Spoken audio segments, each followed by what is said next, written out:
Good morning, good morning. Hey, Ted, hold on. I think we are having some technical difficulties with the Rumble feed. Okay. All right. I just got a notification here. I don't know why, but I I don't know. could. Do we see us on Rumble? Let me see if I see us on Rumble. I saw us on YouTube. Yeah, I see. Hold on, I'm going to refresh our Rumble feed. Hold on. Let's ask the Rumblers if they can see us here. I'm gonna test them. I am not seeing us on the Rumble feed. I'm seeing the green rhombus Green. of death. This is weird. Something happened just as we went on air with Rumble. It shows YouTube is live. Twitter is live. Okay, good. All right. I always forget about the X. Okay, yeah, I don't know what's going on here. People cannot see us, I think. I think so. I cannot see us. We've got some technical difficulties. Let me try to fix that.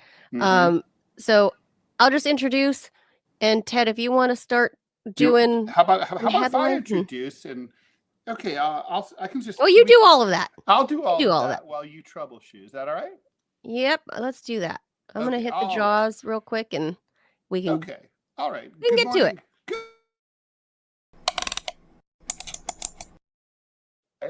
I am editorial cartoonist Ted Rall. That over there is political analyst Manila Chan. You are listening to, watching, and otherwise consuming the Ted Manila Information Show.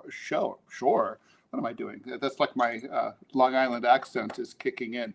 TMI for short, where we bring you way too much information. We pretty much talk about anything, everything goes, because we think you can really never have too much information. And today is definitely going to be an example of that. Today we are talking about a new story that shows that people are partying a lot less than usual, than in the past, I should say. And that includes, and what I mean by partying is not just partying like, snorting blow, but just going to parties, like any kind of parties. So we're going to be talking about the sociological and psychological implications, and there's some political implications to that as well. America, if you remember that old line from from Monty Python, "You're no fun anymore." If you're looking for that straight-laced, button-down news program, this show is not for you, but we'll have you anyway. You might want to keep the volume down, though, because sometimes this is an R-rated show. It's stuff you need to know about, and some stuff you never knew you needed to know about, including the fact that the party culture is collapsing. And hopefully we'll have a few laughs along the way. Joining us later in the hour, at the bottom of the hour, will be editorial cartoonist Scott Stantis. He'll be talking. He's been known to have a few party stories in his past. He doesn't know that I'm going to drop this on him unless he's listening right now, in which case he's been forewarned, which is always why, if you're a guest here on the TMI Show, you should always tune in from the very beginning of the show. We're live every Monday through Friday from 10 a.m. Eastern Time, 9 a.m. Central Time, 7 a.m. on the West Coast. Be sure to like and follow the show. We won't leave out the mountaineers in Montana and places like that. The Ted Manila Information Show starts right now. I don't know if we can do the JAWS. Okay, I'm going to assume that Manila is troubleshooting the Rumble feed at this point. Right before we went on, if you're just joining us, the Rumble feed dropped out. If you're watching us on YouTube and X, thank you so much. And here we go with the headlines. A new wind-driven fire rapidly grew to over 9,000 acres in a matter of hours yesterday, burning north of Santa Clarita, California. That's just north of Los Angeles. Gusty Santa Ana winds fanned the flames of a new rapidly growing wildfire near Santa Clarita on Wednesday, as smoke once again filled the sky over Southern California. This is now called the Hughes Fire, not to be confused with the Palisades Fire, which has caused so much damage.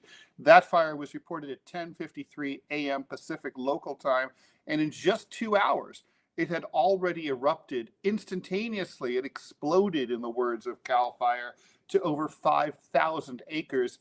As of 10:24 p.m. Pacific time last night, the Hughes Fire had burned nearly 10,200 acres and was just 14% contained. The fire is burning north of the city of Santa Clarita, with massive smoke plumes visible across the city of Angels. Over 50,000 people are currently under evacuation orders, and nearby roads have been shut down. So I'm not really sure exactly how you're supposed to evacuate if nearby roads have been shut down, including parts of Interstate 5. If you're familiar with that area, it's called that part of I-5 is called the Grapevine, and it's sort of this windy, twisty part of I-5 that goes up and over the hills between LA and then heads north, depending on your orientation, up to the San Fernando Valley. Evacuation center has been set up in Santa Clarita at Valencia High School. One personal note from me personally is, do not wait for the evacuation order. By the time the evacuation order happens, the roads are clogged and it's going to be very hard to get out. It's better if you're adjacent to an evacuation area to just, go stay with a friend, get a motel, just drive somewhere else. You'll, grab, your pets and just, have a more orderly, more sane evacuation during this very dangerous time. Those fires move incredibly fast. In total, more than 1,100 firefighters were strategically pre-positioned across the region to address the ongoing critical fire danger under red flag warnings, that according to an official statement from CAL FIRE. A shift in the weather pattern will cause humidity to rise and rain to return to SoCal over the weekend. That's good news. Hopefully that'll help firefighters battle those blazes burning across the region. But in the meantime, they still got to get through the rest of a very arid week. Any luck there, Manila, on the Rumble feed?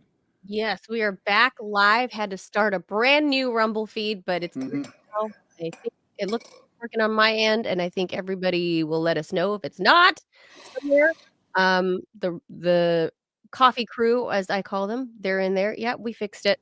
Good. Good. Everyone can see us. So we are good. We are live. We're looking at burnt Southern California and those fun impending mudslides. That's gonna be good. Yeah. There's a little rain. What could go wrong? It's like, oh, okay, we need some rain to put out the fires. And then people are like praying for rain, doing the rain dance or whatever. And then it comes and then they're like, oh, wait, the fires are out. But now the mud is sliding down the hill and sweeping my house off the side of the mountain. So It's not this good. is every year. Every year. I just got to tell you, this is par for the course in SoCal. Like, stop. I don't know. Like, either stop building houses on the dry brush hillsides, or I don't know. I don't know what the answer is. But it's a little too late now. A day late and a buck short, because just every square inch that's available to build in SoCal built. just built. Okay, where are you supposed to go at this point? So that'll be fun this weekend. Yeah, good times for sure. So I think now I have to do because we have a new feed, I have to put up the metadata so people know what the show is. I think I should go in there and fix that while you read headline number 2. Actually, no, that's what producer Robbie can do. Is producer Robbie here? Producer Robbie is in the background. Yes. Okay, all right. In the background, Robbie, please do that. And then please Producer Robbie, please erase the old Rumble feed so there's no confusion. Okay. Yeah, all right. I think so. I think now the Rumblers are very smart. They know the old feed is dead, and it says live, and it says live. But many of them are American, so I mean, that's not fair. No, the Rumbler are. I'm gonna say the Rumblers that we have are primarily the people that were familiar with us from Sputnik or RT anyways. So they are a more critical thinking. Yeah, critical thinking crowd, so they can figure it out. Although, for those of you who are coming to us new, we love you so much. We're not throwing. In an almost sexual Neil Gaiman kind of way. And, no. I'm a married woman. Well, maybe not. Maybe we don't. We view you purely platonically. Totally platonic. But yes, producer and Robbie. Appropriately in all respects. Thumbs up if you can do that for us. If you can change the metadata on the feed. Okay, all right. So I'll proceed to headline dos. About 1,500 active duty soldiers will be sent to the U.S.-Mexico border. I don't know, by the way, is Trump going to rename the Gulf of Mexico to Gulf of America? Can we, by the way, which Fox has started using officially, yes. Gulf of America. Can we rename Mexico to America? So it'll be the U.S.-America border? Or, I don't know. Anyway. I don't know what that would be. I don't know. We can name it anything we want. We can name it Burger King, U.S. Burger King border, whatever. In the coming days, to assist with security measures, the move operationalizes. What a terrible word. That's like so how Donald Rumsfeld used to turn all these nouns into verbs. One of Trump's central campaign promises to stem the flow of migrants entering the United States, and a declaration of national emergency that he signed shortly after being sworn in. Border Patrol reported roughly 100,000 migrant encounters. I kind of love that word. I imagine them floating down from the sky, like from a UFO, like a figure that is historically high, but down from a record of more than 300,000 the year before. The troops will join about 2,500 Army Reserve and National Guardsmen, though their specific tasks remain to be seen, like getting coffee, getting donuts, whatever. In related news, the Justice Department said that it would shift focus to immigration priorities, including utilizing the FBI's terrorism task force to assist in efforts and ordering federal prosecutors to probe interference by state and local officials. So, yeah, basically, I think the big story here really has been that the Department of Justice, the feds, have given an order that to their prosecutors to investigate and potentially prosecute any state or local official who refuses to cooperate with mass deportations. They are saying that the supremacy clause of the United States Constitution, which says that when there's a conflict between federal and state law, federal law prevails, guides this. I do have to say that this for people who are federal, who believe in states' rights and local rights, local authority. It's kind of a conflict, right? Because a lot of people who favor states' rights tend to be conservative, but conservatives are also the people who want these deportations. So you kind of can't, you're going to be giving up one thing you care about to get something else that you care about. Yeah, I already know producer Robbie. I mean, I think everybody knows where we stand on this. And especially, I mean, I get it. You got to turn off the tap at some point. This is his subject that he's passionate about, because I'm not a conservative. Like, I'm pro the dreamers. They're already here. Let's not upend their lives. And, people that have been here as children, they were nothing more than luggage for somebody, whether it's their parents or however they got here. It's not their fault. They're here. Let's not be cruel and upend them. And the people that had their time to whatever it is to process their papers through the app that Trump canceled like 20 minutes after the inauguration. Like that's just cruel. That's just they were doing the app, they were doing the thing, and they're that's just mean. Like I'm okay with that. Cut off the tap. Yes, and but I'm also not a conservative. Producer Robbie, on the other hand, has a different view of all this. So I know he wants to say something. I could see him champing at the bit there. Yeah, well, so as long as that I'm gonna pop him in. It was like, yeah, well, we can ask him right now. I'm gonna pop him in. All right. But wait, but the question for me is not like what we're gonna do about immigration, because we've talked about that a lot already. But the states' rights thing. No, but I am curious what you think about that, right? Because normally conservatives are very they're passionate about local and states' rights, about the rights of municipalities to control their own destiny. And this definitely this goes against that, right? This Trump order to say, oh, if you're not going to follow our lead on this, we're not only going to be pissed, you're not only going to not get a Christmas card next year, we're going to throw you in prison as an official. Well, I mean, states' rights died, I mean, let's be honest, on April 9th, 1865 at Appomattox Courthouse. That is when states' rights died. If a state goes out, and like say, for example, here in Montana, the state legislature passed a law saying that if you want to have a fully automatic rifle, like an actual machine gun, which is outlawed by the Hughes Amendment by the federal government, as long as it's manufactured here in Montana and you didn't go across state lines with it, then you could do it because it's a states' rights issue. The federal government then responded saying, well, if you do this, we will cut off all of your transportation and education funding. So let's be honest. Our states are not independent. They're not sovereign. States' rights is dead.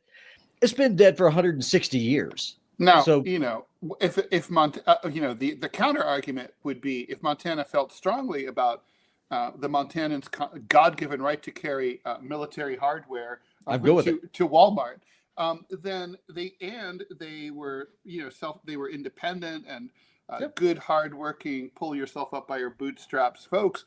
They could do without the federal highway funding and just raise taxes or whatever they want to do, hold a bake sale to get the money that they need to maintain their highways. Oh, I completely agree. I mean, the way that I would do it, like if I was the governor, I would say, okay, well, that's fine. Then the state of Montana, we will no longer send federal income tax or any other kind of federal taxes to you. We'll fund ourselves. Which So, this now just sounds like it's a pissing contest between a state and the feds in Washington. That's the whole point, right? I mean, here's what people don't understand. The federal government is a creation of the states, not the other way around. Sure. And the ninth and 10th Amendments are specifically clear that whatever powers are not given to the federal government are reserved to the states and the people. And they felt so strongly about it that those two amendments say basically the exact same thing. But I mean, let's be honest, though. It bore repeating. But I mean, it's a myth. We don't have states anymore. We have provinces. Well, we do have states' rights. I mean, education, for example, is controlled by the states and municipalities. We talked about like that a little bit yesterday. I mean, yeah, we touched on it. But the feds get to weigh in, though. I mean, let's be honest. They get to weigh in, but it's like, but it's definitely a states' rights issue. I mean, hey, right there, I agree with you. But as far as immigration goes and stuff, I mean, if I believe that the federal government would actually secure the border, I would be on board with Team Manila about the Dreamers. Fine, if you're already here, you got brought in a suitcase. Your mama flew in, dropped you 3 hours after she got here on the airport. You could stay, whatever. Provided going forward that it ends, it's never going to end. It's never going to stop. And that's the whole issue. You can't compromise or negotiate with somebody who has zero interest in compromising or working with you. If they're going to keep on screwing you. So like, say, for example, if I keep going, if I just keep stealing your cartoons, Ted, and I just keep posting them and you keep as your own. Yeah. And I just keep, and then you just reach out to me, Ted. Well, I haven't, not yet. I might though, but if you just keep asking me, hey, Robbie, would you stop doing this? I say, oh, sure. Yeah, not a problem. I'll stop doing it next week. It's not a problem. And I keep lying to you for 40 years. It might come to a point where you realize that maybe I'm not negotiating with you in good faith and you have to do something about it. That's where we are right now with immigration. Well, you know about my love of flamethrower drones. That's my reply to that question. Don't give Robbie ideas with the border. That's all I got to say. Drones are so cool. I want to import those sharks from India. That's what I want to do. They need a new ecosystem.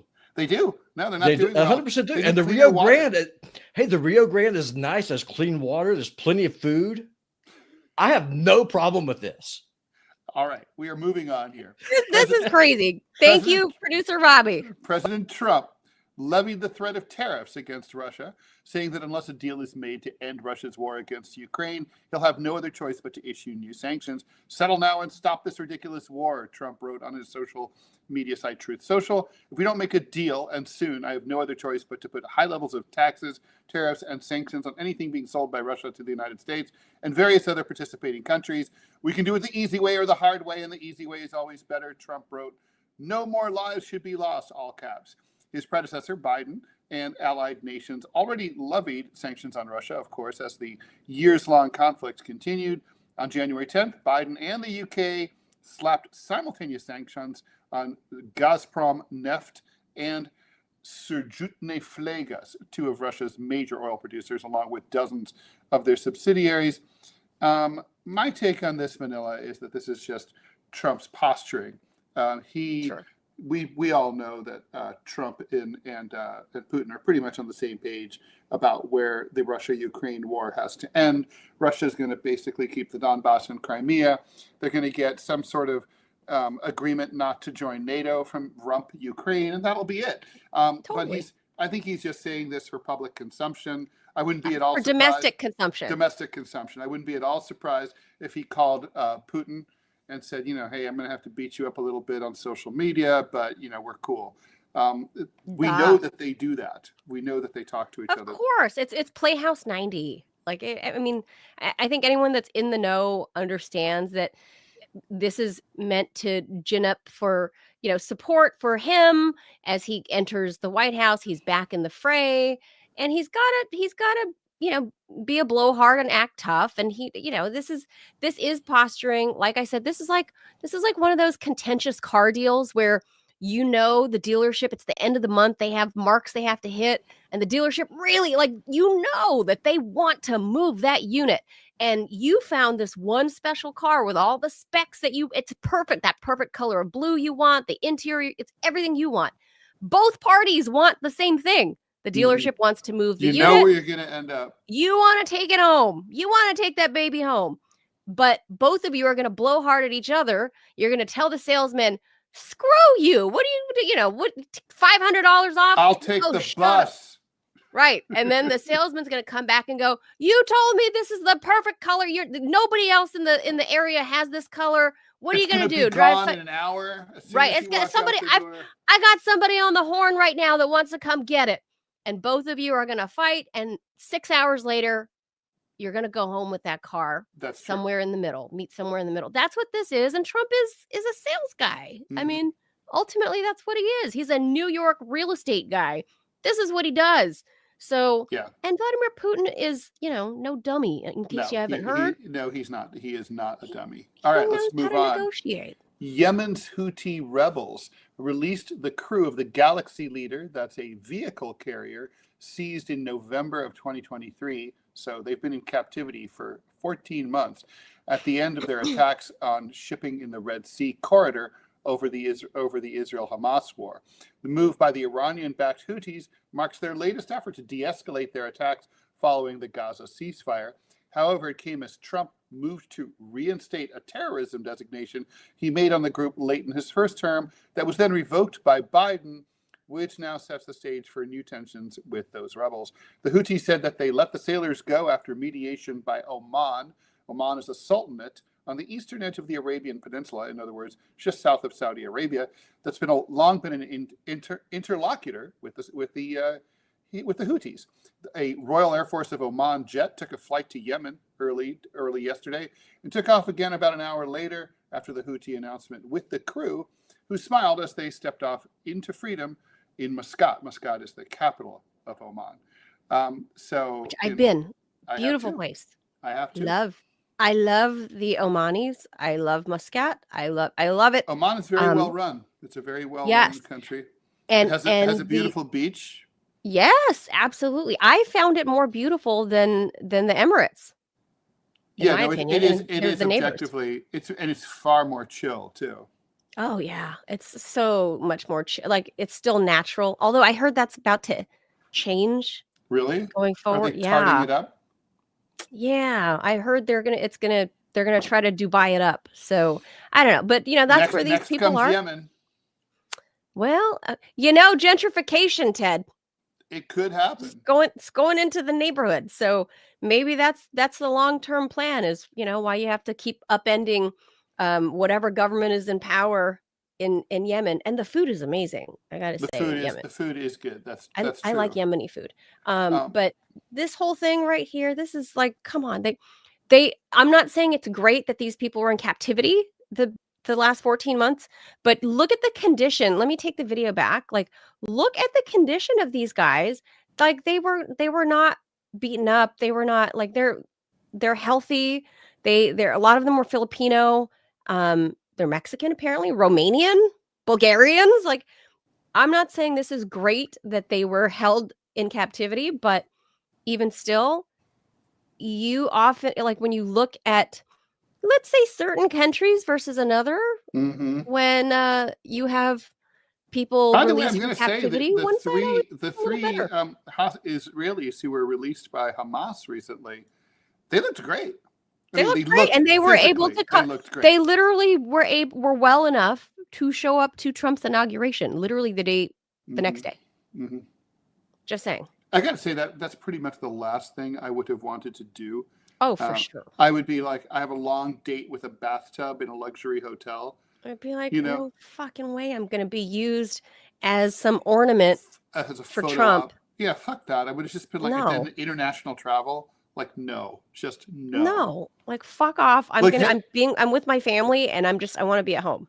Yeah, no. This reminds me of there was a plane that was trying to take off from Taipei during a typhoon, and it hit some construction equipment that was unfortunately, they cleared them for takeoff on a runway that had construction equipment on it. So the plane, broke apart, and there was a fire, and a lot of people died. But there was a guy who was an American tech bro on the company. He was like on the plane. He survived. He was a CEO, and he just disappeared. Like, they didn't find his body. They assumed that he had survived because he had. They had reason to believe he had that section of the plane. I was going to ask why did you say he survived if nobody found any evidence? We know that he survived because basically he walked off into Taipei proper and checked himself into like a 4-star hotel, and like decided like, it's me time and I don't want to be bothered. And at some point his family was like freaking out. His company was freaking out. The share prices were tanking. And finally they found him like a week later at the hotel, and he was like, oh, your family wants to talk to you. No, I don't want to talk to him. So he was just basically in shock and just ordering room service and watching TV and taking, baths. And I don't know that I blame him. I do not blame him. Self-care. If I were those, I think all 3 of the American Jews that were released, I think they were all women. I think I could be wrong. I think they were.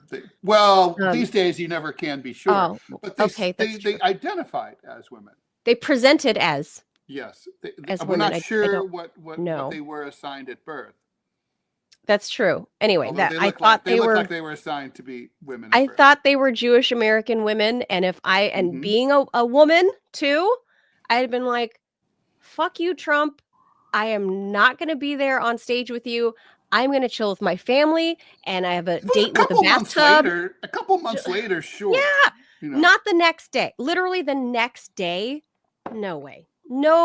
That I'm going to be used, like you said, for the photo op, and my freedom has been politicized.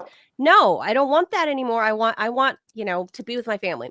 That's just me. But I wonder if somehow all 3 of them, like if a deal was brokered, because, a lot of people say that Trump brokered that release and negotiated. Well, I guess he influenced it. Well, I guess he jointly negotiated, right? It seems like it was a joint effort, maybe close to 50-50.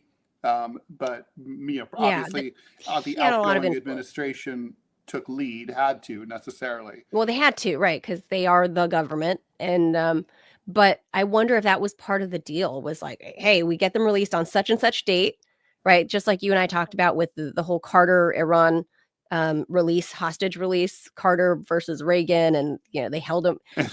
I wonder if there's a little bit of that going on. I get to play show off. Right. And Trump was like, all right, my Jewish Americans, my Jews, because he says, my blacks, my Asians, my Jews, you're coming. I'm gifting you the opportunity to be at my inauguration. Right. Well, I mean, I bet there was lots of good food, probably better than whatever they were able to get down in the Hamas tunnel. I would imagine. Maybe.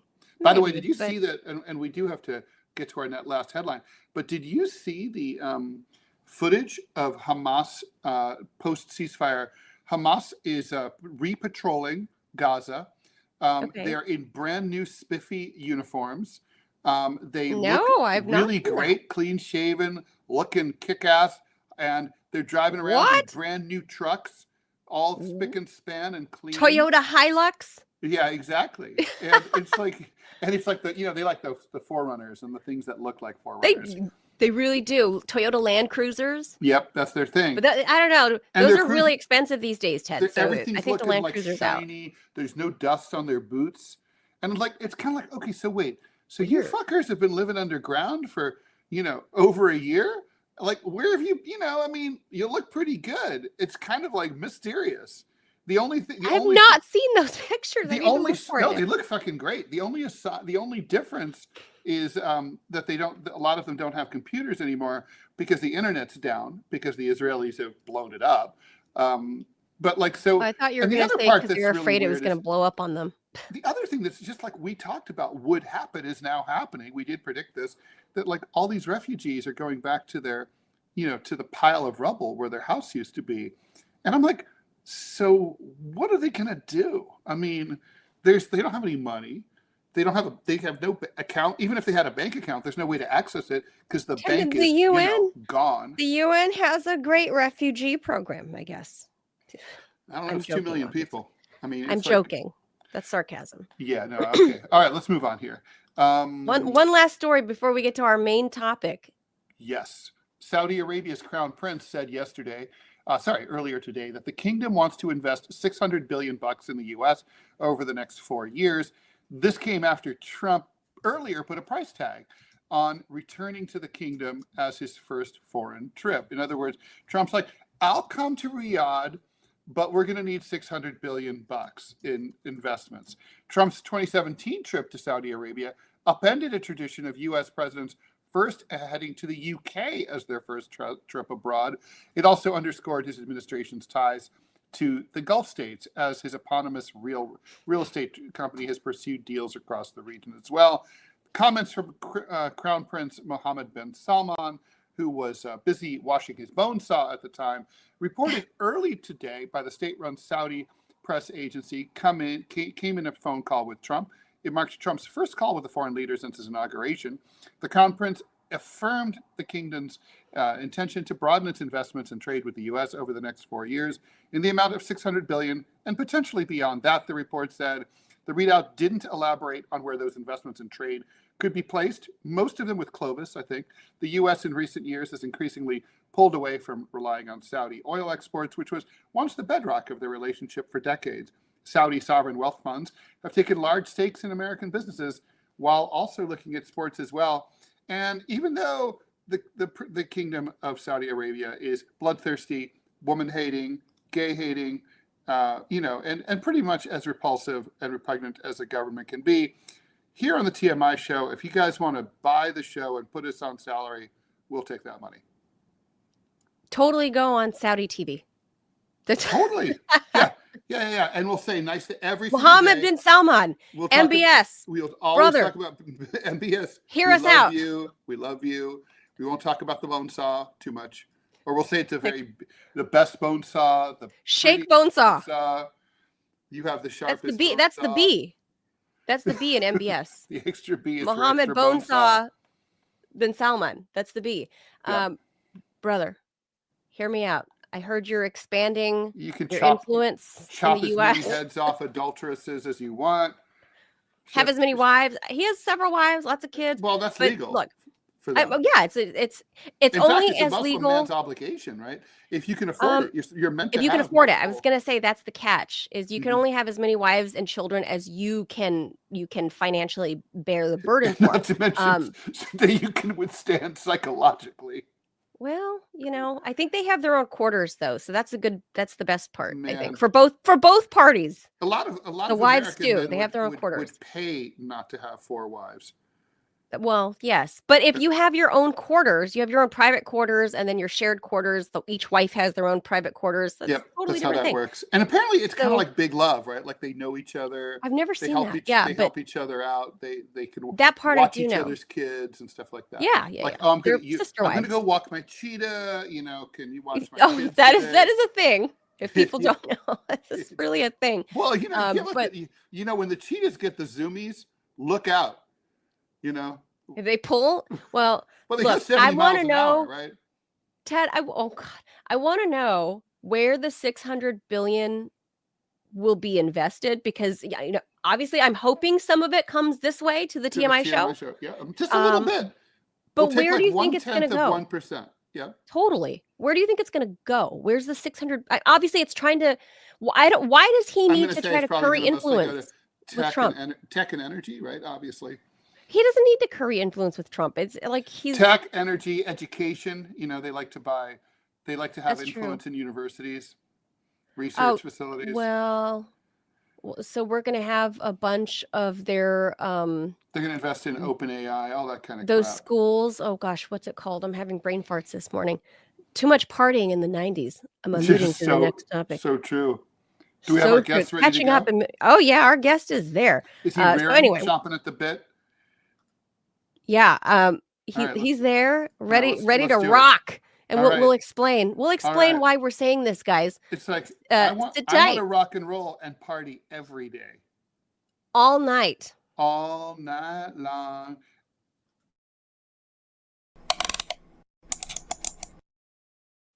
American rock and rolled all night long and partied every day, but then baby boomers started to die of old age. Generation Xers started having babies. Millennials fell in love with their iPhones, and the pandemic kept everybody locked up. Only 4% of Americans attended or hosted any social event on an average weekend or holiday in 2023.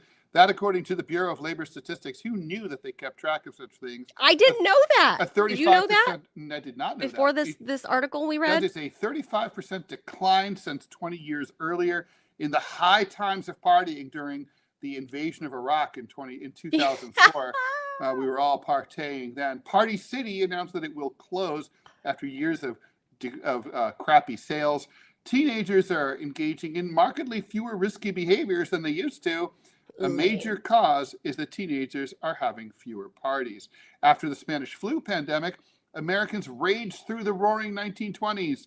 Why are we not having our own Roaring 1920s? Is life without fun worth living?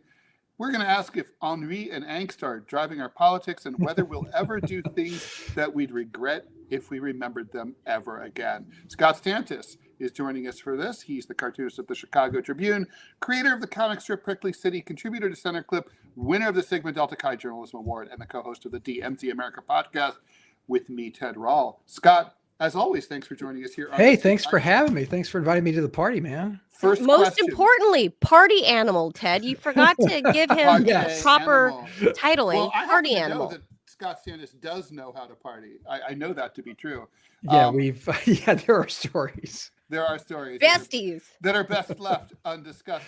But Scott, maybe you should, what would you, do you want to share like an example of one of the wildest parties or party nights that you've ever had? Oh, I can't give you the top ones, but I can give the most wild. Okay, I had a okay, I'm going to clean it up for general audiences, but it's I had a studio in Los Angeles in the 80s. You can do the math. Okay, so and me and a buddy had just found a new studio, so we were throwing a big shindig. It turned into a huge shindig.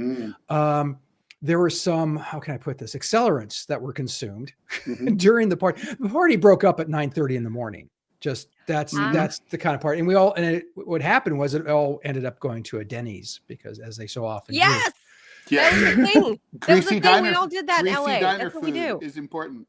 Oh yeah, it was very important. And so I'm stunned. The statistic you mentioned, 4%. I mean, that is crazy how low that is. I mean, that's just bizarre.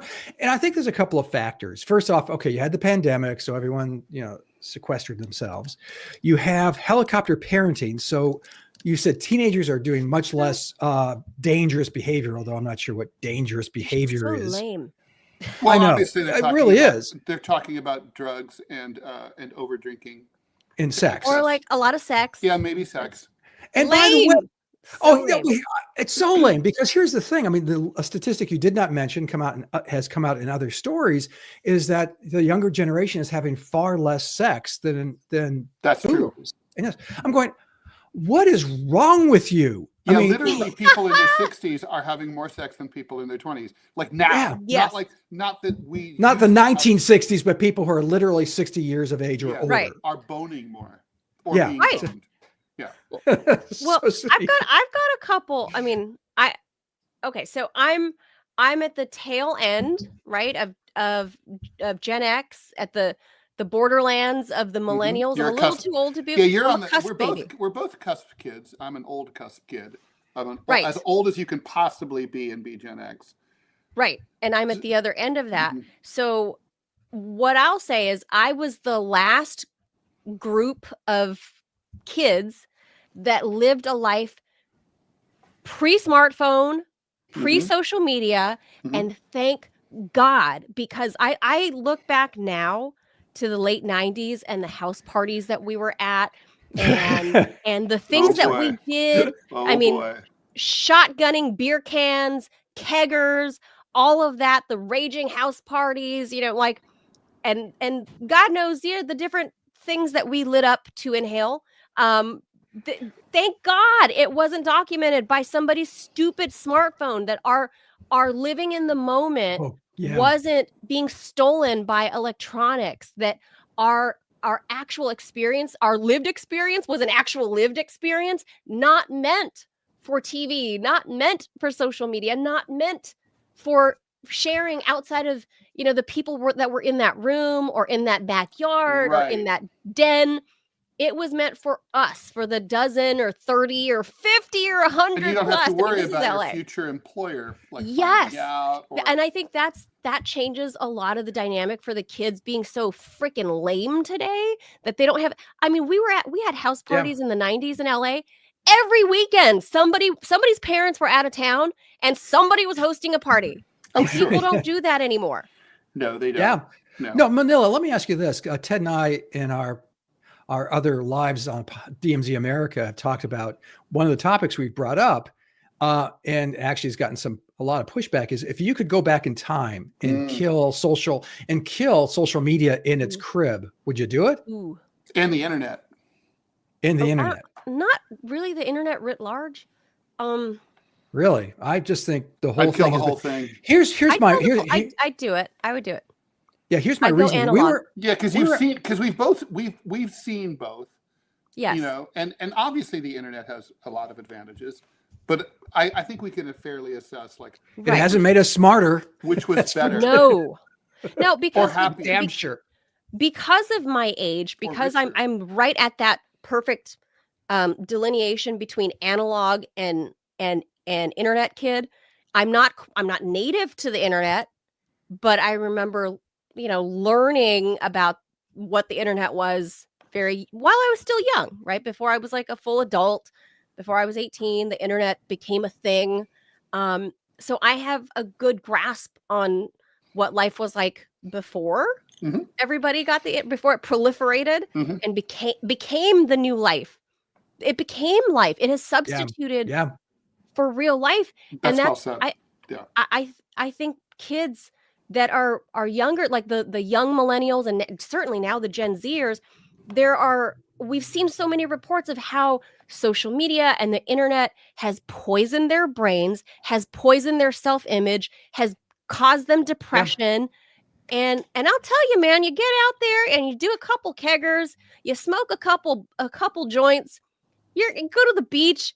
You're not going to be that depressed, also, right? It is fucking. Or you get the Spravato, Ted. It's terrible for the economy. So I took this class on feminism class back when it was actually a useful subject to study at Barnard in the early 90s. And one of the things that my professor said that was really interesting was that, and I think this is true about not just women's work, but that whenever there's a technological advance that's sold as a way to make our lives easier, two things happen. One is that your life doesn't actually become easier because the expectations merely change. A good example, the vacuum cleaner. When the vacuum cleaner was invented, it was like, it was sold like housewives will be able to keep their homes much cleaner, much more easily. They'll have more time to do other things. But actually, all that happened was that the expectation level of how clean your floor needed to be rose because everybody had a vacuum cleaner, right? So you couldn't have like any bit of like dust. And so, and what also happened is that the money, the extra efficiency, the productivity that came from this technology devolved not to the user, but to the manufacturer. So, or like in cartooning, for example, Scott, you probably remember this, but I mean, you've been doing this a little longer than I have, but there was a time when coloring, political cartoons were always black and white. And if someone needed a cartoon in color for some reason, you could charge more for the color cartoon. You could, I used to charge twice as much. It was a lot of work. It was a lot harder than doing it now in Photoshop, but it was like you got paid more. And so it was like, okay. Then Photoshop and other programs were invented that made coloring cartoons much easier. Well, what happened is that the expectation of the editors was that all cartoons should become available in color. and we were no longer Oh, I able to see. charge a premium. And in fact, you can't really sell black and white cartoons anymore for like, there's no differential. There's some papers that run them in black and white, some run them in So color. it's just a preference at that But point. so the same thing happened here with the, I mean, if you'll notice, like, think about like all of the lines of business that have been absolutely decimated by the internet. Music, for example. I read that, like, the band Blondie was snorting $12 million worth of cocaine a year. Okay, well, now they couldn't make $12 million a year now because, like, there's no way to make for anyone. Like Lady Gaga, maybe, but that's about it. So the coke dealers, as usual, are the ones who suffer the most. Always. That's right. They're the innocent victims in all of this. And like the thing is, like, so the internet destroyed print newspapers, and therefore it destroyed journalism. Video killed the radio star, my friend. It destroyed radio. I mean, think about it. We're doing this here instead of, like, on KFI AM 640 Los Angeles, where I used to be, Right. where I got paid a nice salary. So all of these lines of business have been destroyed, and then the tech bros end up taking all this money, and it's not going back into the economy because they're hardly hiring anyone. They've eliminated sectors that hired millions of people, and they're replacing them with sectors that hire tens of thousands of people. I would devastating. I would say those tech bros are to blame for why society, and this article that Ted and I are referring to, and I don't know if he sent it to you, Scott, but it's in the Atlantic, right? And I know some people are gonna the Atlantic and turn their nose up to it, that thumb their nose that it's some East Coast, well, it's a Democratic Party rag, but it is a good Democratic Party rag. But there's interesting stuff in there, and that's where I stumbled across this article. And I thought, well, that's interesting. First of all, that why does the Bureau of Labor Statistics, why do they keep track of our partying? Number one, I didn't know that. That's a little weird. You're right. And how do I get a job in that section, that little department in the agency? Could you imagine, Manila? You have to go out amongst American and go and party as hard as you possibly can. You need to go to every party that you can possibly go to next weekend. Document the number of people there. Ask them what they're drinking. Can I join it? Well, you're close to the BLS. I can tell you, point you right to where it is. It's right by the side entrance to the train station there in downtown DC. Is it right there? It's like literally across the street from the side entrance to Union Station. I biked by there like a few months ago.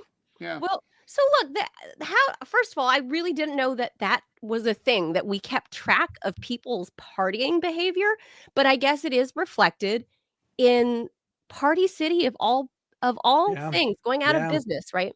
And then to learn that only 4%, so let's be generous and say the BLS couldn't track everybody's parties, and say only 5%, maybe let's say even 10% of Americans, let's overallow. 10% of Americans went to or hosted parties, like in the last year or two. I've got to agree with this. Pandemic. I agree with these numbers. I mean, first of all, like in my personal line of work, Scott, you must remember this. In the 90s, holiday season was busy for parties. I mean, business parties. Every magazine threw one. Every Wall Street company threw one. Every bank threw one. And you might be in a work in a different sector, but your buddy is working in, for the NFL, invites you as a +1. It's like there's always like, I mean, from the first 3 weeks of December for me, where I would often be double, triple booked the same night for a party, a holiday party. Well, let me throw something. There's none at all. Let me throw out another statistic about that is the kind of, on the face of it, seemed to be anti this subject, but it's actually very much tied into it. And that's religion. For the first time in American history, less than 50% of Americans go to church on a regular basis. Why the diminishment? Well, let's look at social media. What does social media offer that religion offered? Sure, people went because they believed in God. Let's just put that aside for a moment and say, but what was the real driving force to go to church for centuries? Community. You built community, socializing, a sense of belonging. All of that happens in your phone. Now, you talk about partying. You can have a sense of community in a phone. You can go to sites and have some extension of a sexual experience, any kind that you can possibly imagine. Sure. As so that subtracts that. I was out to dinner the other night, and this was really, really sad. All the tables around us, there are 3 tables around us that had families, clearly, mother, father, children. Every single member of that party, and you know what I'm about to say. Yes, I do. Was on their phone. They were not talking to each other. Right. There was no socialization. There was no And those are the good communication. ones. Those are the ones who went out. Yeah, at least they were able Right. to, get, dinner night app and send it to each other and somehow get in the same car. But it was sad. It was just sad. And how many people now in your life have you met who are 35 and younger, who have, who you try to, it's one of the reasons I left the Chicago Tribune, quite frankly. I was in the break room and talking to particularly the males, and I use the word loosely. You'd walk up, you'd be in the break room to get a cup of coffee or some tea. And I go, hey, how's it going? And I can't tell you how many of the new hires would look at you, kind of go, their eyes would bug out, and then they'd skitter away like a rodent. I've And experienced this. They were And afraid. Yes. What do yes, you want? I experienced this. This is pre-pandemic, and Yes. I've experienced this at RT America, where some of the younger, and I thought, oh, gee, well, maybe they're, maybe they thought I was going to be some diva asshole because I'm one of the anchors, and and they were afraid of me. Okay, fine, but again, bump into them again in the break room, getting water, getting coffee. Hey, how's it going? Hi. And they run And away. None of these younger Gen Zers had the ability to communicate eyeball to eyeball.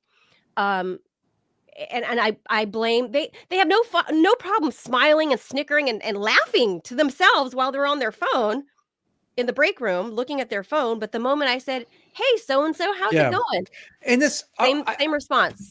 And it's important that we're not saying these darn kids today and their crazy gadgets, but this is a quantum change in our culture, because huge. Like I said, they're not having sex. They're not having kids. They're not getting married. This is generational warfare flipped on its head.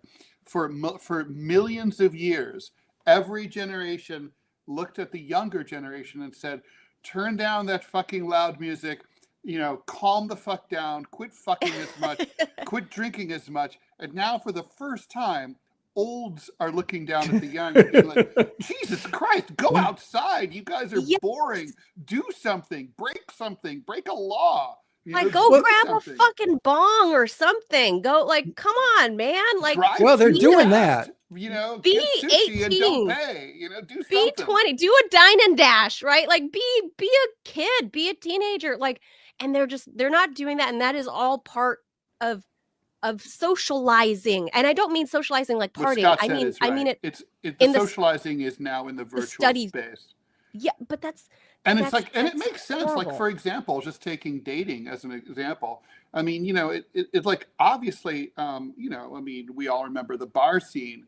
If you were determined to get laid, it's even the best bar that you knew really well, that was a hit or miss proposition. It might happen, it might not happen. More likely than not, it wasn't going to happen. It could happen. They don't know how to hit on each other at a bar, guys.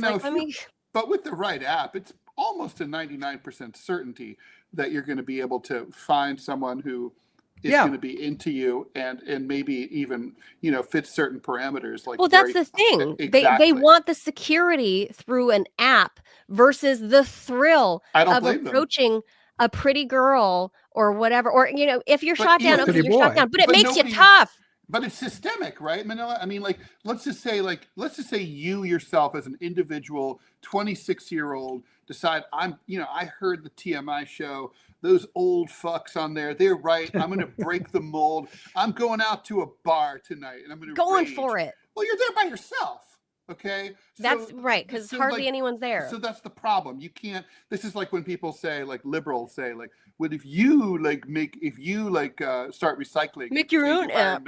No, you can't. Make your own Twitter. It's it's a systemic issue. You can't make the change by yourself. This is just the reality now. So, I mean, there's nothing really to be done, but I do think it's sort of it's sort of like climate change. There's nothing to change it now. It's too late to change it. But, now we're in mitigation mode, and we have to sort of figure out what to do about it now that we're here. And I mean, there's grave psychological problems here. I mean, there's an escalating suicide rate. The kids are medicated up the yin yang if they're lucky. The good ones are. Then there's the crazy ones who aren't medicated but should be. Everyone's depressed as shit. Everyone feels like they're missing connection. I mean, look, there are advantages. Like Scott and I maintain our friendship, even though we don't get to see each other very often because we live, about 1,000 miles apart. But that's great. It's an advantage, but it's still not the same as your bud who you hang out with. Look, I mean, my son who asked me about this recently. He's like, "Well, what did you guys used to do?" And I was like, "Well, frankly, I had maybe half a dozen friends when I was his age, and we went out 3-4 nights a week to drinking and trying to pick up girls. Sometimes we did pick up girls, and it was like and we were up until even 2 a.m, even on a weeknight, and then other nights we just have a more chill night. We went to the movies. Sometimes we would rent a Blockbuster night if we're chill, but we we're didn't only have home that. 2-3 nights a week, maybe at most.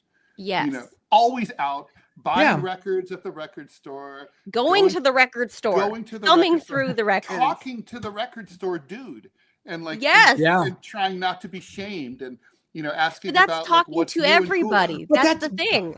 And you also touched on a really important point, and you just glossed over it. And I don't think you made it, and that's being rejected. And that is part of the cultural and societal, and frankly, our species element of existence, and that's being wiped out.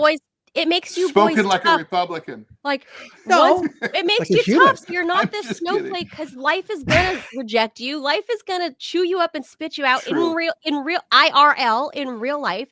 I mean, sure, I may look like a middle-aged suburban mom now, but once upon a time, I was a hot dish in the 90s and early 2000s in LA, right? I mean, I scarcely ever had to buy myself a drink when I stepped out. I could be broke as hell and step out, and a gentleman was always going to buy me a drink. And I was taught, based, look at these historic images that we're looking at of, dinner parties or whatever. Look how beautiful my family, because they partied and they taught me good social graces. So I wasn't going to be a bitch to some ugly dude that bought me a drink. I would, as a lady, you say, thank you. And you say, thank you for this drink, offering to buy me a drink. Like, what's your name? Blah, blah, blah. Well, I'm going to go sit with my girlfriends now, but I appreciate you, spend a couple minutes, flatter the guy, be nice, and walk away. Girls don't know how to do that anymore. They're fucking mean. I've watched it happen when a boy has the gun. I'm a boy mom. Because nobody on either side knows how to talk to other humans. I've seen girls literally videotape and talk shit to the guy that's trying to hit on her at the bar. And I'm going, you little bitch. Like, did nobody teach you any social graces? Well, because skills? That person doesn't feel like the dude who bought the drink that they're turning down, which they have every right to turn down, is a human being, and they don't know, they're not used to viewing him as a human being, because online you could just click away. Correct. Or you could send a nasty, like a nasty gram, or send a mean meme to him to reject him. But now that you're in real life, like, I've seen women, I have a hard time calling them women, because they're girls to me at this point, right? I mean, much younger than half my age at the bars. And I'm going, if the boy, in this day and age, if the boy has the guts to even approach a girl in this day and age, that girl should be so flattered that he, I mean, it's more now than ever that the boy needed to gather the guts. I mean, the girls should understand that. It was always scary, but Yes. Oh, it was always scary. And by the way, just to be clear, that women and people have been mean for a long time. Sure. In high school, I remember approaching a girl that I was attracted to, and asked her, and I mean, we were standing in line, and I said, "Hey, would you want to go out sometime?" And she looks at me and says, "I'll think about it," and walked away. Well, that's not the worst thing. It's that not you could have horrible. said. This was in front of "Fuck other no, people. Fat ass. Well, they wouldn't have said that because that That's wouldn't have been not accurate. horrible. But I mean, it wasn't but great. that's It all was. part. But But that was still- part. that gave But you my point is, I character. lived to talk about it. I lived to experience and say, It "Oh, taught you. okay." It gave you some character building. Like it made you tough, Scott. So you're not, crying, running away, crying if somebody said they didn't like this cartoon of yours. Oh, I do that. That's Ted. Let's be clear. We do that when the awards are announced and we're not the winners. Yeah, we which is become the every biggest year. bitches ever. Yeah, Ever. we never win. But that's not. Ted and I don't know if you're as obsessed with generational divides as Ted and I are, because Ted and I often like talk about books and other things that these oddities that are well reserved for this group, that group, that group, and it's just a clear line in the sand. And one of them, when I read this article, I went, oh my God, Ted's gonna love this article. That first of all, like I said, who knew that there was a whole agency in the US government that looks at this? But I guess it makes sense because then you tie it to like mental because health. entertainment is a sector of the economy. That's true. And mental health, which is what this has led to, is that people, Yes. I mean, in the same way that if you are out of a job for too long and you've been is looking, an economy. I mean, it's hospitality. Sure. Restaurateurs, food, it's, nightclubs, food. It's all those associated businesses. But do you think taxis? I mean, I well, drove Uber. a taxi. I drove night shift a yellow cab That's throughout cool. the 80s. Let me tell you, if there'd been no nightclubs, it would have been a problem. I mean, That's true. what are you doing after midnight? No one's home. Only reprobates were out at 4 o'clock in the morning, coming out of like the Anvil. Not a gay club. Not a gay club. Oh, Go ahead. Take Go your ahead, word Scott. for it. No, I was just agreeing with Ted. I can and getting back to the original article we talked about. Oh, full disclosure, I forgot to mention this. My son works for the Atlantic, so Cool. He's one of the tech pros. But Very cool. Getting back to that article, the 4% socializing. That to me, the fact that we are a social species, and so the fact that it seems a vast number of people are having no actual social intercourse with other human beings, eye-to-eye contact, physical contact, and it doesn't. And we're not even talking sexual here. One per year, right? Yeah. Oh, was that? One. That's per astounding. Year. The That's 4% astounding. are only that 4% is like you just do one. And so, for instance, my wife does not enjoy parties. I'm an extrovert. I like to go to them. I liked going. I liked socializing. I liked meeting new people. I liked engaging in conversation.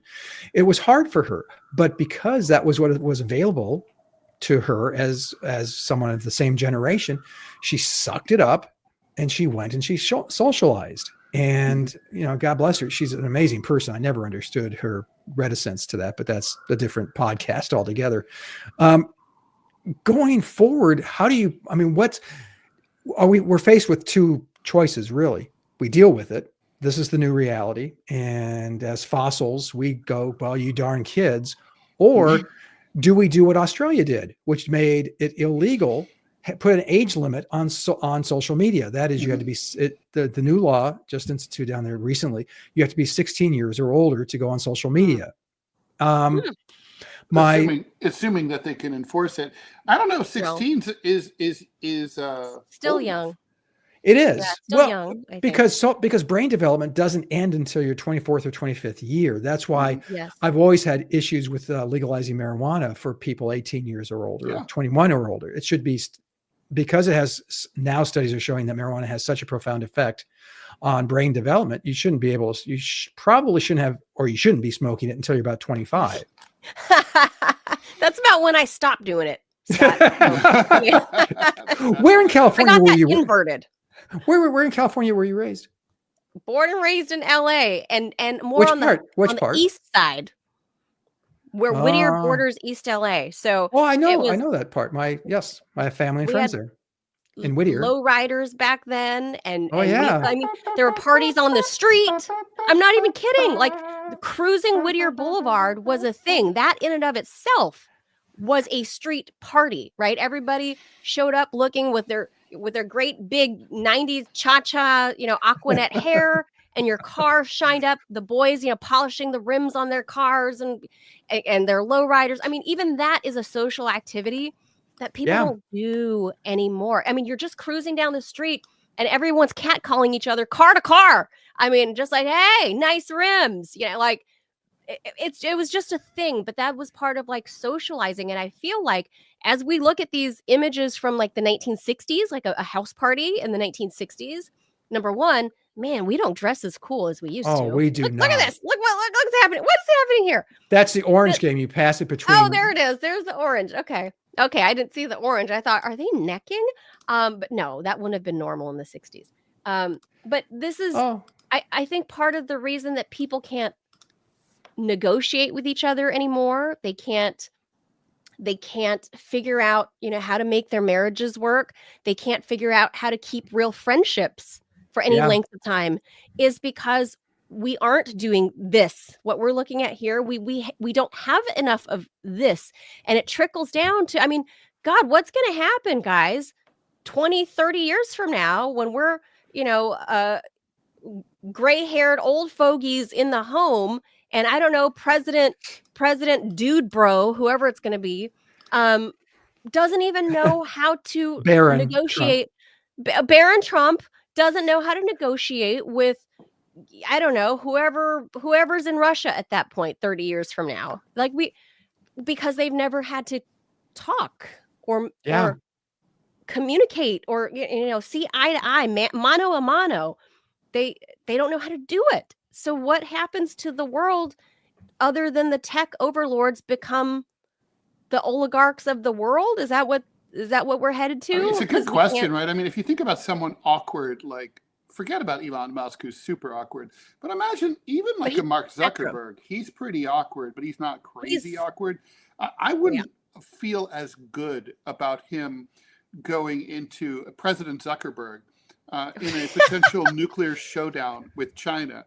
I mean, whatever you want to say about Donald Trump, and there's many things to say, I think that he can get on the phone with Xi or Putin or, or Kim or anyone and just sort of like, okay, we're dudes. All right, let's talk this out. Where are you at? I'll tell you where I'm at. Let's see if we can like figure things out. I don't know if we're going to be able to get there, because without the possible social skills are super important. I'm saying this as, I'm an introvert, but still, I recognize that to be true. I mean, I don't see that, Ted, but because I've seen you at parties. I've seen you at parties. That's what alcohol is for. Well, 2060, are we going to be seeing the president of the United States texting to, negotiate some hostage deal with the Iranian Ayatollah in the year 2060? Like what? I predicted this a decade ago, and Ted can back me up, because it looked like technology was moving in this direction, and it definitely still is. That is, okay, you stay with me on this. I'll make it brief. I know we've kind of run over our time. 3D printers that print food. So you could literally say, I want lobster Nuremberg sandwich today, and it will print, it'll make it for you. You can put on your virtual reality goggles. They're developing treadmills to simulate running, walking, jumping, that kind of thing. You will never have to, by 2060, the technology will be such that you will never have to leave your apartment, that you can actually have, let's say, I want to go out and have sex with 3 supermodels. Well, there's a program for that. I truly believe that's the direction we're going. We're going to become more and more insular. We're going to become even less social. And the problem with that is then you become, the Matrix. You become the Matrix. You become, right. The tech world controls your life. And you're okay with that because your life is pretty awesome. Your emoji, you look awesome. You've got the abs, you've got the ass, you look fantastic. Well, that's true. Guys, but no one notices because no one sees you. Right. Well, the other emojis. Around the world, and primarily this is being led, and I shouldn't say around all the globe, but in Western countries, and this is a fact. I've done a whole show about this. in Western countries are the only ones that are having a massive birth decline. We're going to have shortfalls. In the next 10 years, we're going to be screwed in Western countries. So we're talking North America and Europe is screwed. Places like Russia they already had, they're not having a dwindling population. They're just not moving the needle one way or the other. Places like Russia that are Eurasian, right? Even in Asia, across Asia, their numbers are. No, they have a crisis. But that's only because our bar is looking at them at 1.4 billion. The global South has a net population increase, but we have zero. Yes. We have zero population specifically growth in or Muslim decline cultures. North of Muslim the cultures. Muslim cultures, they're having children 3-1 to Western cultures. So if you look at pick any random Muslim culture in any country, generally speaking, you can say they're making babies 3-1. And to your earlier point, Scott, what you said about going to church and stuff like that. Well, guess what? Muslims go to mosque. That's right. It's an obligation. They go. I mean, if you're a hijab wearing lady, you're going to mosque every Saturday. You're going on Fridays and Saturdays. That's your area. That's what you do. And there's no online dating for you. You get an arranged marriage through your relatives. So, somebody's going to introduce you to cousin Bobo's friend so-and-so that their aunties and grandmas knew each other, like they went to school together and he's an approved boy. But across the global South, numbers are rising across the hegemonic Western world in the 20th century, massive declines.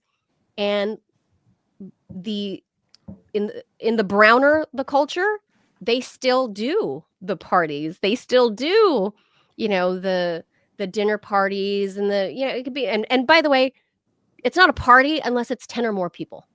So it's just not. Rule? Okay. Yeah. No, otherwise you're just hanging out. You're just hanging out with your buddies. If it's, it's really interesting. Friends. Iran has a major party scene that's completely underground. Like pretty much after 4:00 in the afternoon, everybody goes to their apartments. They put on the music really low. They all have like bootleg red wine or like sweet red wine or stronger libations, and partying happens, and things can get pretty wild, albeit quietly, because if someone reports you to the we're in our own doom loop. We've created our own doom loop, guys, with social media, and that's what I'm going to say. And I know we're all old fogies here. Like we're not the young kids. I get it, but I think it's a bad thing for the world. I would say if society. I were young again, and old people were telling me, you could be having a wild time, and why I would think maybe I should look into that. You know what I mean? Right? Like, what does that mean? I mean, why is Ted telling me that? I mean, look at this. This is 1960s partying. Like this is actual like video footage of people going, I don't know, going somewhere, and I don't know. Well, this is a film. This is a video. Yeah, this one's a film. Yeah. But this is what I've seen other video on YouTube. I think this is specifically Hootenanny, if I'm not mistaken. Is it? I think so. But this one is real video footage of a house party. Mm-hmm. Yeah, we got to throw on our ties and our shiny dresses and whatever the hell that was. As a carrot. And smoke a lot. There's a carrot between the knees. Did you notice in the background they have these ginormous ashtrays? Oh my God! These people smoke like chimneys. I mean, that's not good, folks. Just to say. There were a lot of downsides during that period, but I mean, look, I think it is, Scott. And we should wrap it up here. But I do think, look, this is like we're not putting the genie back in the bottle unless we go through a, the day the Earth stood still kind of scenario, and the grid goes down, and then like nobody's like, online anymore, and then they're forced to socialize. God, this is what we're going to deal with. People are going to have to medicate more, self-medicate more. They're going to become more and more isolated. I think we are going to. Scott, you're right about the direction that we're going. And, I agree 100%. And Ted, we covered this yesterday. We covered that Spravato Johnson & Johnson nasal spray that's now like approved, FDA approved to be a standalone drug. It's a nasal spray to treat depression based on the drug ketamine that Okay. you just So it's like snort up your partying, nose. but without the fun. But now you're not depressed. And again, I think with all the advent of the drugs, the social media drugs, I Yes. mean, coming from, pharma, not Yeah. No, not the fun psychotropic drugs. drugs. No, you're Mhm. absolutely right. Not the fun drugs that we're all talking about here from like the 90s. We're Or talking about 80s. big pharma, or the 80s, very prolific powder happening in the 80s. But people were less depressed then, and I know you can account for the lack of studies on that, or people the stigma of People were not definitely going. less. They were less depressed then. There's People no were question about generally it. less. Period. Just flat I mean, out. depression Period. was a thing. People did commit Yes, suicide, but it was of not the course. same. Yeah. Not Yeah. like this, and there wasn't the need for this kind of Spravato nose spray to get you high on ketamine, and there because I don't think it was a coincidence. Like, our food wasn't owned by Philip Morris, right? Well, there are Number also one, there's also in the some funny 80s. like side things. I mean, I was thinking about, you mentioned smoking. Smoking's a stimulant. A lot of people smoked. Mm-hmm. People were Oh yeah. self-medicating with Oh, I stimulants still by love smoking. the idea. Oh, To no, this no. day. I'll be honest with you. When I was stuck for an idea, I would go outside, have a cigarette and either a cup of coffee or a Diet Oh, Coke. And my dream. God, the idea would come in like that. And that was self-medicating. Yes. Mhm. That was, And just dreamy. I I get mean, it. When and Philip now Morris the only made biggest cigarettes and not the food. problem is part of the problem here is we're awash in depressants, right? Chemically. Oh, Yes. So yeah. I mean, the main drug that's now legal and that is used at a higher percentages than ever before is cannabis. It's stronger than ever, right? It's just so that's Yeah. a major depressant. Then there's alcohol is a close second, a depressant, and then there's something that nobody ever talks about. The water supply is completely contaminated with antidepressants that have the Yes. function of being depressants, right? Like these inhibitors. Yeah. And so, like, Yes. what I don't understand why people do this, but people dump their unused meds into the toilet, and it ends up in the water supply. And I always think maybe that's part of the reason that there's like no political left anymore, because basically it's like Brave New World, Soma. We're all on basically like, it's okay. What could you do? This is the system. Well, the reaction to Trump 2.0 has been What in reaction? 2017, it was resistance. And Yes. in 2027, it's resignation. It's like, well, it is what it is. Oh, And There even we in go. we 2017, lost. it was barely anything resistance. They wore Well, their there's stupid one. fucking hats one and a half times, and that was it. Yeah. Yeah. Well, yeah.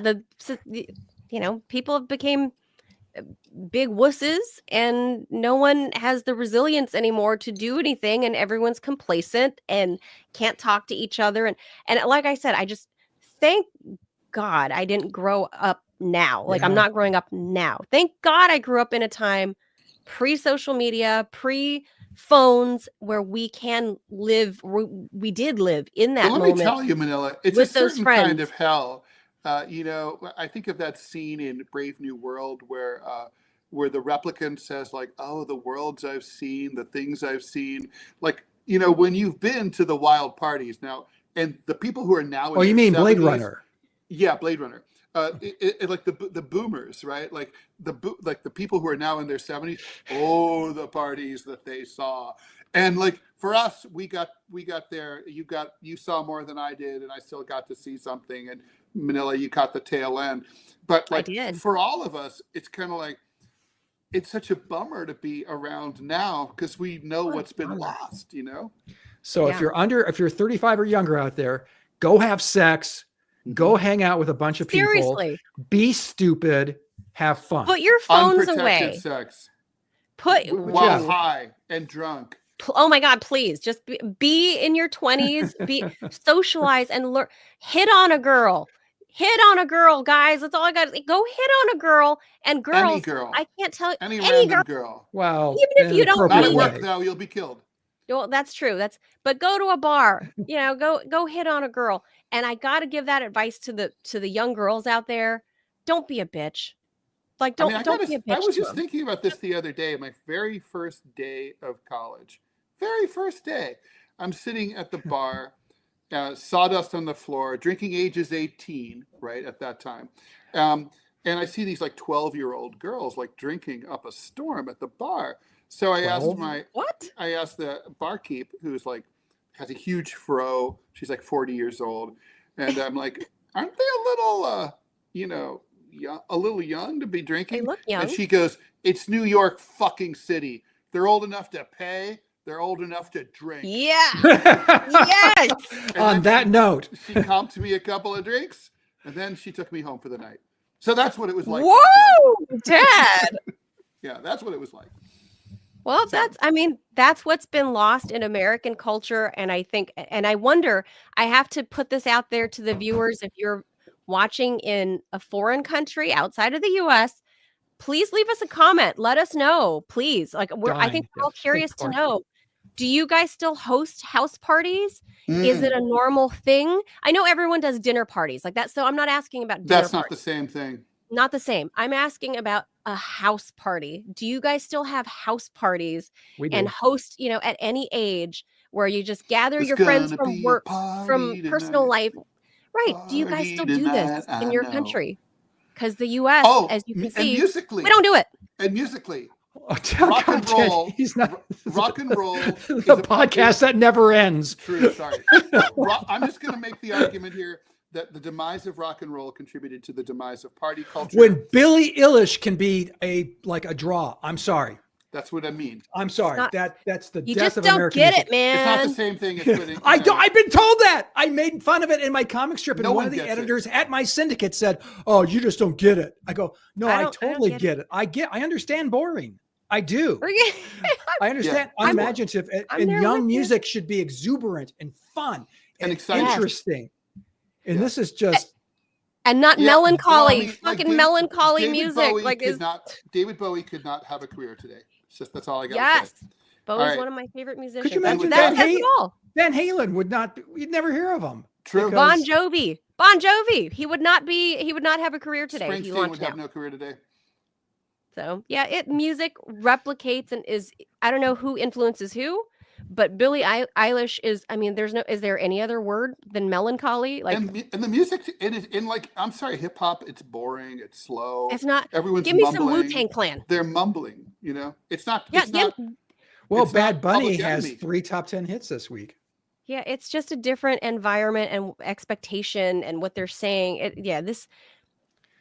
I don't know. I'm afraid for 2040 even. Well, not that far from now. But to be clear, could still be here very easily. 2040.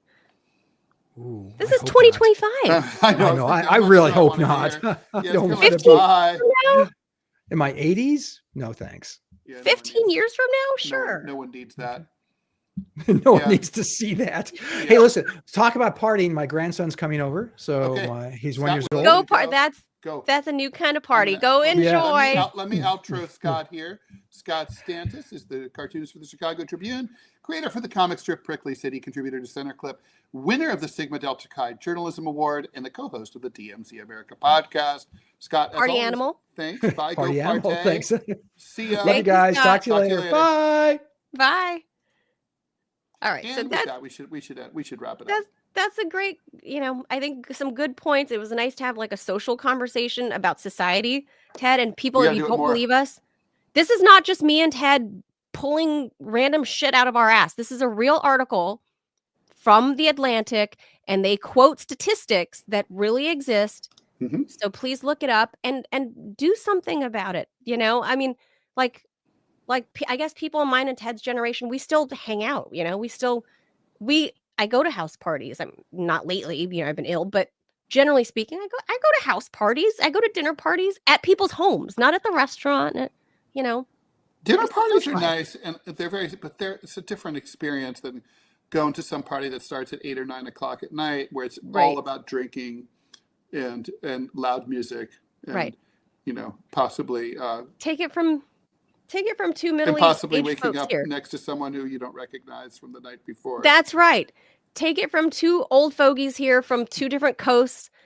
It was the same experience. Go out there and learn to talk to each other, guys. If you guys stumble across this and you're a young person in your 20s, Ted's son's age, and this is advice from my son, 15 years from now, go smoke some pot, go do some other things that, we're going to pretend, mom is going to pretend, I'm going to pretend I don't know about. I'm just going to pretend. But go do that, guys, and go be young, go be amazing, go enjoy and go do stupid shit that you're going to regret tomorrow. Break but then laws. you'll have a great story 20 years later. Trust me. Do it. So, all right, guys, thank you so much. Make sure to hit the subscribe button, the like button. And I don't know, maybe today it's Thursday. Go to happy hour, buddy. You old head. That's a good idea. 5:00. There's still people at the bars now. Go for it. Adios, amigos. Thank you. Earlier now. You don't go late. I know. Go at 5. All right. Bye, everyone. Thanks, everybody. Bye.